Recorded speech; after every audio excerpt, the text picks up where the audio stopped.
Welcome to Cheater Confessions. Let's get started with today's story. You never really notice the moment your life begins to fall apart. It doesn't crash all at once. It unravels slowly, quietly. You blink, and suddenly nothing is the same. It started on a Friday night. Donna told me she'd be going out with her old college friends. "Just a girls' night," she said, kissing me on the cheek. "Don't wait up." But I did wait up. I always did. Midnight passed. Then 1 a.m. came and went. I started pacing. By 2, I'd checked my phone more times than I could count, pretending I wasn't worried. But I was. Something felt off. At 2:37 a.m., the front door finally creaked open. I stood in the hallway, arms crossed, trying to stay calm. Then I saw her. Donna looked like she had walked through a war zone. Her hair was tangled, her makeup smudged. Her heels dangled from one hand, and the strap of her dress was twisted like it had been yanked. Her eyes were glassy. She avoided mine. "You okay?" I asked, my voice lower than I expected. She nodded too quickly. "Just tired. Can we talk tomorrow?" I wanted to scream. I wanted to shake her and ask her where she had been, who she had been with. But I said nothing. Instead, I helped her upstairs, and when I noticed a subtle scent on her skin, a cologne I didn't own, I felt something snap inside me. I cleaned her up quietly. No accusations. Not yet. As I pulled the blanket over her, she mumbled something, barely audible. It didn't mean anything. I froze. "What?" I asked, but she had already drifted into a drunken sleep.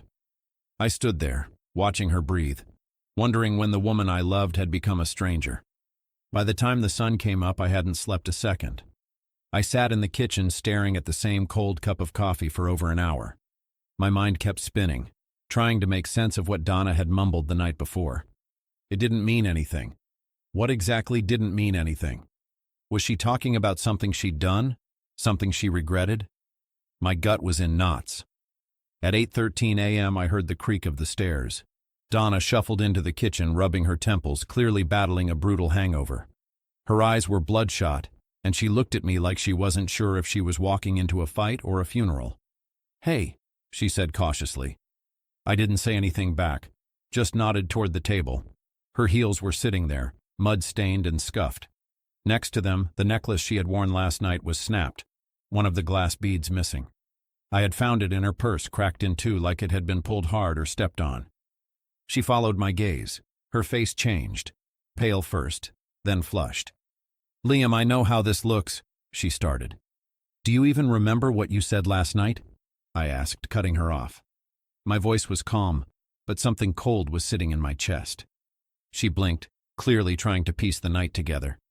Then she pulled out a chair and sat down, resting her head in her hands for a moment. "We went out to a bar downtown," she said. "Me, Tasha, and the girls. I had too much to drink. Like, way too much. I don't even remember how we got home. Tasha said I fell down outside the Uber and dropped my bag. That's probably when the necklace broke." I just watched her. "And the dress?" I asked. "It looked like someone had tried to rip it off you." She winced, not answering right away. I don't know. Maybe when I fell. Or maybe someone bumped into me at the club. It was packed. You know how people get when they've been drinking." She was talking fast now, trying to fill in all the blanks, as if that made it sound more believable. I looked at her for a long time. The way she avoided eye contact. The way her fingers kept tapping the table nervously. She was telling me a story, but I wasn't sure it was the truth. I didn't push. Not yet. Because part of me still wanted to believe her. Still wanted to believe that this wasn't what it looked like. That I was overthinking. That she hadn't done what I feared. But deep down, something told me. This was just the beginning. A few days passed. Donna acted like everything was fine. Like nothing had happened. I still didn't believe her explanation from that morning. The broken necklace. The torn dress. The way she dodged every direct answer. But I said nothing. I waited.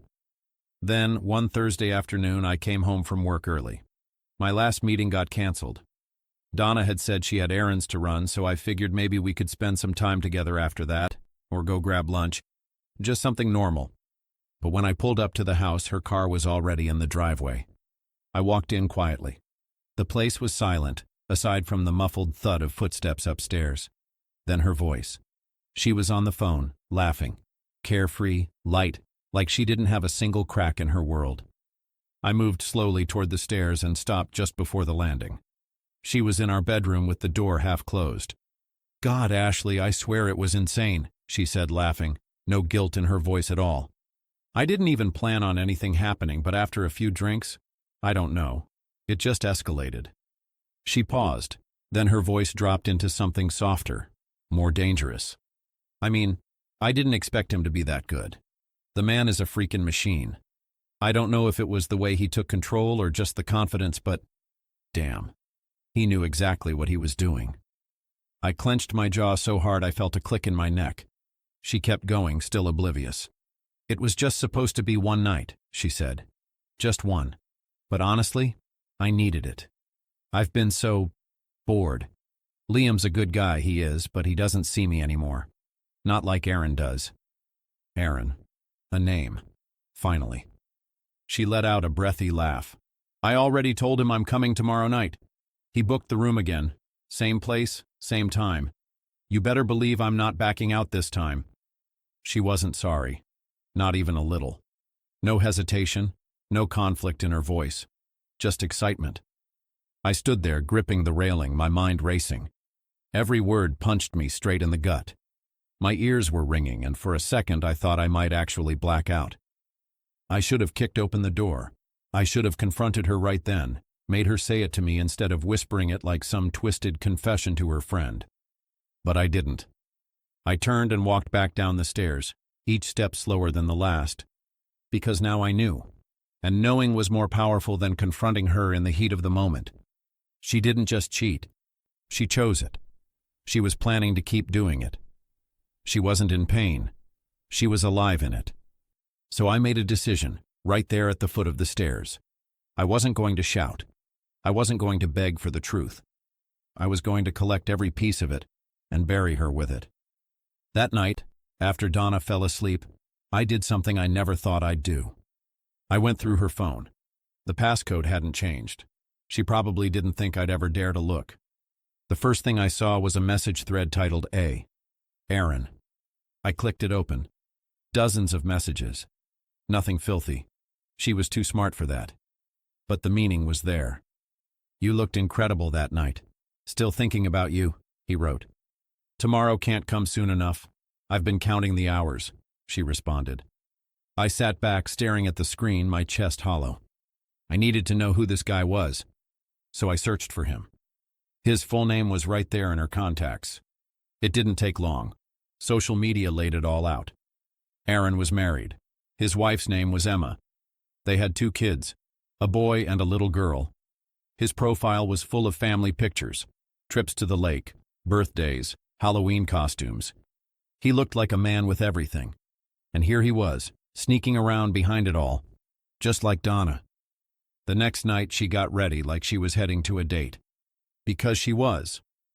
I watched her from the kitchen as she stood by the hallway mirror, applying lipstick like it was a weapon. She hadn't worn that red blouse in over a year. Tight fit, deep neckline. She saved that top for moments when she wanted to be noticed. Her heels clicked across the hardwood as she grabbed her purse. "I'm going out," she said, not making eye contact. "Out where?" I asked, keeping my voice calm. "Girls' night. Tasha's birthday." She said it so smooth, like she had practiced it. I nodded slowly, letting the silence hang just long enough to make her wonder if I believed it. "Nice," I said finally. "Tell her I said happy birthday." She smiled, phony and practiced, and walked out like she had nothing to hide. I gave it 2 minutes. Then I grabbed my keys and followed. Her taillights disappeared into the evening traffic, but I kept a steady distance. No headlights on her bumper, no sudden turns. Just shadowing, watching. She drove downtown and parked behind a small, low-key bar, the kind of place people go when they don't want to be seen. I parked across the street and waited. 10 minutes later, a car pulled up. Him. Aaron stepped out like he was stepping into a showroom. Perfect hair, tailored coat, cocky walk. He checked his phone, glanced around, then leaned against the hood like he was posing for a catalog. Donna appeared from around the corner. She didn't even hesitate. She walked straight up to him. They kissed. Right there on the sidewalk. Like it was the most normal thing in the world. No guilt, no shame. Just lips on lips, her arms around his neck, his hands on her waist. She giggled. He whispered something in her ear, and she smiled like a teenager sneaking out of her parents' house. I lifted my phone, snapped the pictures. One of the kiss. One of the hug. One of her looking up at him like he was the one she'd been waiting for all along. My stomach was stone. I watched for another minute, just long enough to see them walk inside together, shoulder to shoulder, like this was a routine, like it wasn't the first time, like they had their own rhythm already. I sat in the car, hands clenched on the wheel, jaw locked tight. I wanted to go in, to grab him by the collar and drag him into the street, to make her explain in front of a room full of strangers what the hell she thought she was doing. But what was the point? To defend what? A marriage built on lies? A woman who chose someone else and didn't even bother to hide it? No, that wasn't strength. That was desperation. And I wasn't going to be desperate for her. So I drove home, alone, but with proof. That night I called a locksmith, told him I needed the locks changed. He came by just after 10 p.m. and had the job done in under 20 minutes. At 11:42 p.m., Donna tried to open the front door. She couldn't. At first it was just the soft sound of the handle turning, a quiet jiggle. Then a knock, another, a little harder this time. I stayed silent. A few seconds later my phone buzzed in my pocket. Donna. I watched the screen light up, then fade. She called again, and again. I didn't answer. A pause. Then came the pounding. Fists against the wood. Sharp, repeated, angry. "Liam!" she shouted from the other side. "What the hell is going on? Open the door!" I waited a beat, just long enough for her to feel the panic set in. Then I opened it. She looked like a storm had hit her. Makeup smeared, hair blown sideways, one heel dangling from her hand, the other probably lost in the scramble. Her expression snapped between confusion and fury. "What is this?" she barked. "Why can't I get in?" "I changed the locks." "You what?" "I figured if you were going to keep lying to my face, you didn't need a key to my house." She froze. "Liam?" I held up my phone, opened the photo gallery, flipped through the pictures. Her and Aaron, hugging, kissing, laughing like teenagers. Her face dropped. "Where do you want me to start?" I asked. "With the lies? The cheating? Or how you looked me in the eye and told me you were out with your friends?" She said nothing, just stared at the pictures. "You're done here," I said. "Tomorrow I'm filing for divorce. Your things will be packed and sent to your parents' house." "Liam, wait, please, it's not what—" "No, you made it what it is. Now get out." She didn't say another word, just turned, wiping her face, and walked back to her car.